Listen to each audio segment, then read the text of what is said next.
नमस्कार, मैं ट्विंकल दीक्षित। आप देख रहे हैं इंडिया राइज टीवी। आइए नजर डालते हैं आज की कुछ खास खबरों पर। 18 जून को मेरठ में भाजपा पश्चिमी उत्तर प्रदेश के क्षेत्रीय संयोजक पूर्व सैनिक अधिकारी रहे ओम सिंह राणा ने अग्निपथ योजना को लेकर एक प्रेस वार्ता आयोजित की। इस योजना को देश हित और युवा हित में बताते हुए ओम सिंह राणा ने कहा कि देश के नौजवानों के लिए एक सुनहरा अवसर है कि वो 17.5 साल की उम्र में 4 साल के लिए सेना में भर्ती होकर प्रशिक्षण प्राप्त करें और देश की सेवा करें।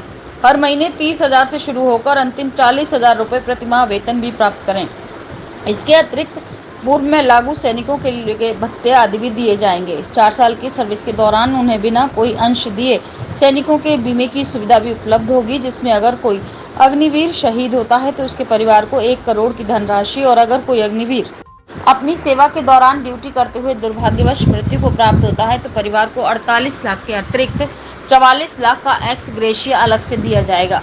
यदि किसी अन्य कारणवश और ड्यूटी के अलावा किसी स्थान पर अपनी सर्विस के दौरान अग्निवीर की मृत्यु हो जाती है, इस स्थिति में अग्निवीर को 48 लाख की राशि दी जाएगी। ओम सिंह राणा ने बताया कि यदि कोई अग्निवीर सैनिक ड्यूटी पर रहते अपंग होता है तो अपंगता के परसेंटेज के हिसाब से उसे एक मुश्त राशि दी जाएगी। उदाहरण के तौर पर पूरी तरह अपंग होने पर 44 लाख, 75% अपंग होने पर 25 और 50% अपंगता में 15 लाख की धनराशि दी जाएगी।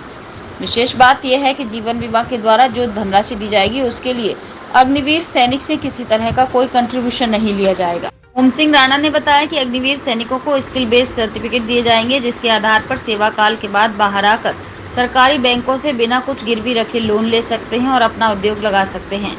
जो अग्निवीर इंटरमीडिएट के बाद सेना में जाएंगे उन्हें इग्नू के द्वारा डिग्री सर्टिफिकेट भी प्रदान किया जाएगा, जो उन्हें सेवा समाप्ति से पहले मिल सकेगा, ताकि बाहर आकर अपनी योग्यता अनुसार अग्निवीर किसी भी तरह के सरकारी, अर्ध सरकारी संस्थान या प्राइवेट बैंक में अच्छी नौकरी पा सकते हैं। सबसे अच्छी बात यह है कि गृह मंत्रालय के अधीन आने वाले सभी पैरामिलिट्री फोर्स, इसमें इन अग्निवीरों को समायोजित करने के लिए 10% का रिजर्वेशन भी दिया गया है और अधिकतर सैनिकों को और सैनिक बलों में समायोजित करने की योजना है। के अतिरिक्त सेवक कॉल खत्म होते से पहले ही 25% अग्निवीरों को सेना में ही परमानेंट सैनिक के तौर पर रखा जाएगा। भाजपा क्षेत्रीय संयोजक ओम सिंह राणा ने देश के युवाओं से निवेदन किया कि किसी के बहकावे में आकर तोड़फोड़ जैसी गतिविधियों में भाग न लें, अन्यथा अगर कोई पुलिस केस उनके विरुद्ध दायर हो गया तो जीवन भर किसी भी सरकारी नौकरी में नहीं जा पाएंगे। इसलिए विरोधी पक्ष के नेताओं के बहकावे में आने से पूरी तरह बचें और अग्निवीर बनकर देश और समाज की सेवा करने के साथ साथ अपने व्यक्तिगत कौशल को बढ़ावा दें।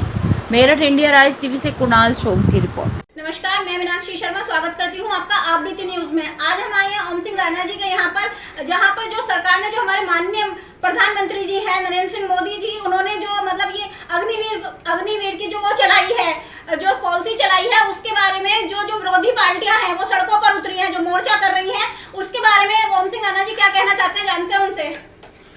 नमस्कार, मैं पहले अपना परिचय आपको दे दूं। मैं ओम सिंह राणा हूं, भारतीय जनता पार्टी पश्चिम उत्तर प्रदेश का क्षेत्रीय संयोजक, पूर्व सैनिक प्रकोष्ठ और साथ ही साथ राष्ट्रीय विकास संगठन का राष्ट्रीय अध्यक्ष भी हूं। और आज मैं आपके सामने इन दोनों अपनी पहचान के अलावा एक फौजी के रूप में भी अपनी बात रखना चाहूँगा, क्योंकि मैं पिछले कुछ समय से रिटायर जरूर हुआ हूँ। वैसे तो कहावत है फौजी कभी रिटायर नहीं होता, लेकिन मैंने 30 साल सफ़ेद वर्दी पहनकर समुद्र में और धरती पर नौकरी की है। मैं एक सैनिक की हैसियत से भी अपनी बात रखना चाहूँगा।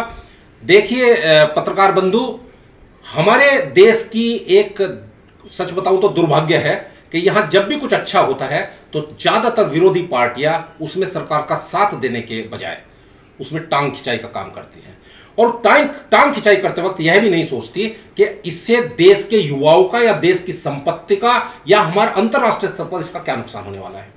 मैं आज अपनी बात को छोटी करके यह बताना चाहता हूं कि हमारे आदरणीय प्रधानमंत्री नरेंद्र मोदी जी ने जो स्कीम लाए हैं अग्निपथ के रूप में, जिसमें भारतीय सेना में आप सब ने देखा कि पिछले 3 साल से कोई भर्ती नहीं हो पाई थी।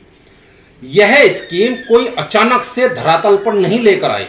इसके लिए पिछले 2 साल से विचार विमर्श चल रहा था और इस पर गहन अध्ययन चल रहा था। आर्म फोर्सेस जो तीनों हमारी, विशेषकर आर्मी, नेवी, एयरफोर्स जो हैं, उनके अधिकारियों और जवानों के साथ विचार विमर्श था और तब जाकर यह स्कीम लाई गई है। सर, जैसे हमारे जो प्रधानमंत्री जी हैं नरेंद्र मोदी, वो ये स्कीम लेके आए हैं, इस स्कीम के आते ही जैसे ये स्कीम आई है, हमारे युवाओं ने जो सुसाइड की है उसके बारे में क्या है? देखिए, युवा जो हमारा युवा वर्ग है वो अभी उतना मैच्योर नहीं हो पाता जब उसको इस तरह की चीजों में ढकेल दिया जाता है। मैं सीधा सा आरोप विरोधी पक्ष के नेताओं पर लगा रहा हूं कि अग्निपथ स्कीम की अच्छाइयों को बिना जाने या जानबूझकर उन्होंने हमारे युवाओं को भड़काने का काम किया है। मैं आपको यह जरूर बताना चाहूंगा कि युवाओं को क्यों नहीं भड़कना चाहिए। यह स्कीम उन युवाओं के लिए और अंतिम रूप से भारत देश के लिए कितनी अच्छी है, इस बातों पर मैं विश्वास के साथ अपने कुछ पॉइंट रखना चाहूंगा कि युवाओं को क्यों नहीं भड़कना चाहिए। यह स्कीम उन युवाओं के लिए और अंतिम रूप से भारत देश के लिए कितनी अच्छी है, इस बातों पर मैं विश्वास के साथ अपने कुछ पॉइंट रखना चाहूंगा। जी सर, बताइए। देखिए, पिछले 3 साल से कोई भर्ती नहीं हुई थी। अब सरकार ने सोचा कि देश की सीमाओं पर हमारे प्रहरी कम नहीं होने चाहिए। उन्होंने हमारी भारतीय सेनाओं की संख्या को और बढ़ाने का एक प्लान बनाया और साथ ही साथ देश में जो बेरोजगारी है जिसकी वजह से लोग गलत चीजों में पड़ जाते हैं, क्योंकि बेरोजगार करेगा क्या, कई बार अपराधी प्रवृत्ति के लोग उनके उकसाई से वो उधर चले जाते हैं। भारत सरकार ने एक नियम बनाया, अग्निपथ स्कीम के तहत एक स्कीम लॉन्च की, जिसमें जो 17.5 साल का बच्चा, आप देखिए कितनी उम्र होती है 17.5 साल की बच्चे की। मेरा बेटा 17.5 साल का है। मैं चाहता हूं, मैं अपने बेटे से उदाहरण देना चाहता हूं कि क्यों मैं उसको अग्निवीर बनाना चाहता हूं, क्यों मैं भारतीय फौजी होने के बावजूद भी चाहता हूं कि वो इस अच्छी स्कीम में जाए। 17.5 साल का मेरा बेटा है, उसने 12th पास किया है। उसके बाद मेरे सामने क्या ऑप्शन था? मेरे सामने ऑप्शन था कि मैं उसको 4 साल की डिग्री कराऊं या नॉर्मल ग्रेजुएशन कराऊं।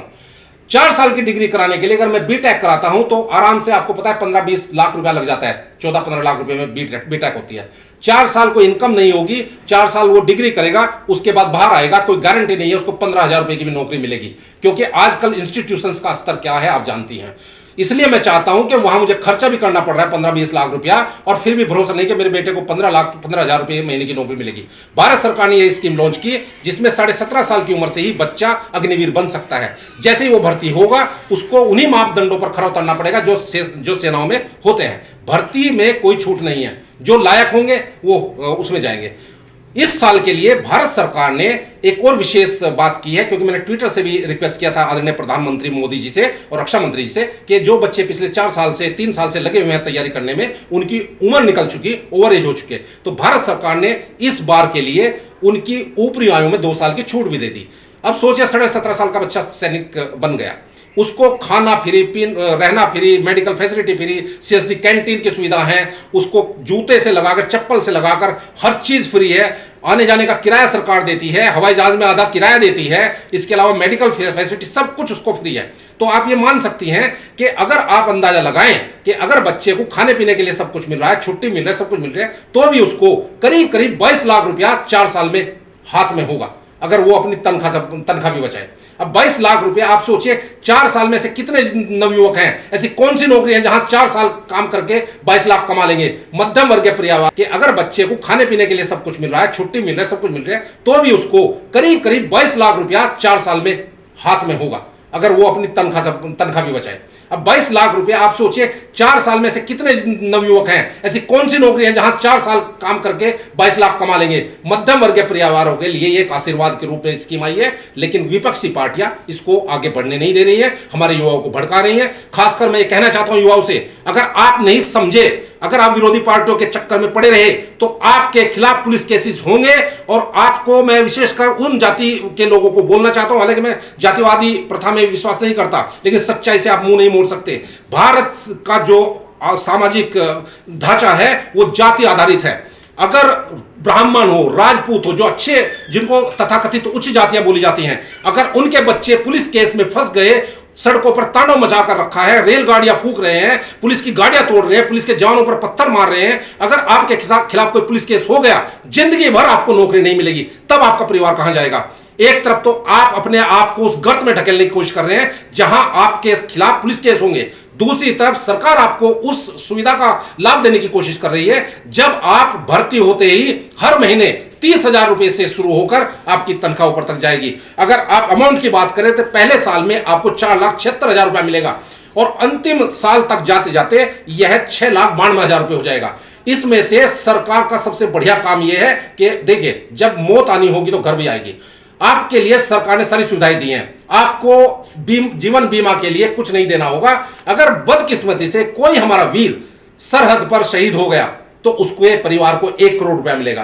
अगर नॉर्मल अपनी ड्यूटी करते हुए कोई हमारा जवान भगवान मतलब स्वर्गवास हो गया, उस हालत में उसको 48 लाख रुपए मिलेंगे और साथ ही साथ एक्स ग्रेशिया मिलेगा जो कि 44 लाख का है। तो आप देखिए, ये सुविधाएं आपको बिना कोई कंट्रीब्यूट करे, कोई राशि दिए सरकार दे रही है। इसके अलावा अगर कोई अपंग हो गया है बच्चा इस दौरान 4 साल में, तो उसको 44 लाख को उसी हिसाब से रेसों को में बांटकर उसको उसकी अपंगता दी जाएगी। कहने का मतलब है आपको अच्छी सैलरी मिल रही है, सुरक्षा मिल रही है, मेडिकल फैसिलिटी मिल रही है, आपको पढ़ने का मौका दिया जा रहा है, कौशल आधारित कोर्स कराए जाएंगे जिनके बाद आप बाहर आकर 4 साल के बाद अपना कोई उद्योग चला सकते हैं, क्योंकि उस टाइम पर आपके हाथ में 22 लाख रुपए होंगे। करीब 11,71,000 रुपए तो एक मुश्त सरकार ही देगी। और आप ये मानिए, जब आपको खाने पीने का सब सुविधा है तो आप वो पैसा बचाएंगे। आप कोई नौकरी कर सकते हैं। जितनी पैरामिलिट्री फोर्सेज हैं, आर्मी नेवी एयरफोर्स के बाद जब बाहर आएंगे आप, तो आपको जितनी पैरामिलिट्री फोर्सेज है, ITBP है, CISF है, असम राइफल्स है, ये सारी जितनी भी फोर्सेज है, सुरक्षा मिल रही है, मेडिकल फैसिलिटी मिल रही है, आपको पढ़ने का मौका दिया जा रहा है, कौशल आधारित कोर्स कराए जाएंगे जिनके बाद आप बाहर आकर 4 साल के बाद अपना कोई उद्योग चला सकते हैं, क्योंकि उस टाइम पर आपके हाथ में 22 लाख रुपए होंगे। करीब 11,71,000 रुपए तो एक मुश्त सरकार ही देगी। और आप ये मानिए, जब आपको खाने पीने का सब सुविधा है तो आप वो पैसा बचाएंगे। आप कोई नौकरी कर सकते हैं। जितनी पैरामिलिट्री फोर्सेज हैं, आर्मी नेवी एयरफोर्स के बाद जब बाहर आएंगे आप, तो आपको जितनी पैरामिलिट्री फोर्सेज है, ITBP है, CISF है, असम राइफल्स है, ये सारी जितनी भी फोर्सेज हैं, इनमें आपको प्राथमिकता के आधार पर रखा जाएगा। आपका जो चयन प्रणाली है उसको लचीला बनाया जाएगा, क्योंकि आपको पहले कहने का मतलब ये है कि ये 4 साल के बाद जब बच्चे वहां से वापस आएंगे तो वो दोबारा सरकारी जॉब पे जा सकते हैं, पर पैरामिलिट्री फोर्स में और कोई डिपार्टमेंट में नहीं जा सकते। देखिए, ये बहुत बड़ी भ्रांति है आम जनता के बीच में। सेनाओं में सेना की जो सर्विस है वो 60 साल तक बहुत ही कम लोग कर पाते हैं। आपने देखा कि 16-17 साल में रिटायर हो जाते हैं सेना में, कुछ लोग 21 साल में हो जाते हैं। लेकिन पैरामिलिट्री फोर्स वो फोर्स है जो हिंदुस्तान के युवाओं की बड़ी तादाद से बनती है और वो 60 साल की उम्र तक सर्विस कर सकते हैं। तो आपका लाइफ सिक्योर है। आप इधर 4 साल कीजिए, अगर आप कंटिन्यू होते हैं 25% लोगों को कंटिन्यू किया जाएगा, उनके ऊपर वही शर्तें लागू होंगी। उनको हो सकता है 16 साल में बाहर किया जाए, क्योंकि अगर प्रमोशन नहीं होता है तो करीब 16-16.5 साल में बाहर आना पड़ता है। कुछ लोगों को 21 साल में आना पड़ता है, लेकिन वो 60 साल की उम्र तक सर्विस नहीं कर पाएंगे।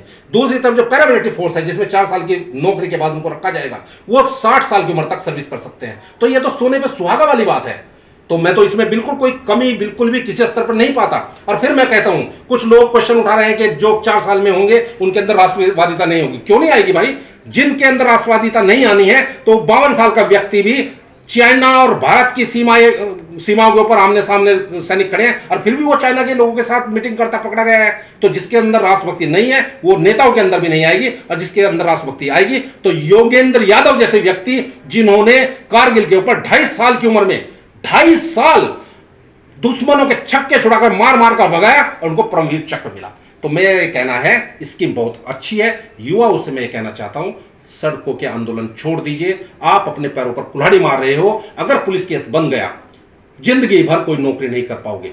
और वो जो नेता आपको भड़का रहे हैं वो शांति से बैठे रहेंगे। कोई किसी नेता का बच्चा जो आर्म फोर्सेज है उसमें नहीं जाता, बहुत कम बच्चे जाते हैं। आप और हमारे बच्चे जाते हैं। तो मेरा यही मानना है कि युवाओं को ये समझने की जरूरत है। धन्यवाद सर। इसी के साथ मैं ये चाहूंगी कि हमारे चैनल के माध्यम से युवा ये समझें कि वो विरोधी पार्टियों के उसमें मत आए, उनके बहकावे में ना आए, अपने आप को सोचें कि वो क्या कर रहे हैं और क्या नहीं कर रहे हैं। इसी के साथ जय हिंद, जय भारत। आगे ताजा खबरों से जुड़े रहने के लिए हमारे चैनल को सब्सक्राइब, लाइक, बेल आइकन दबाना ना भूलें। धन्यवाद।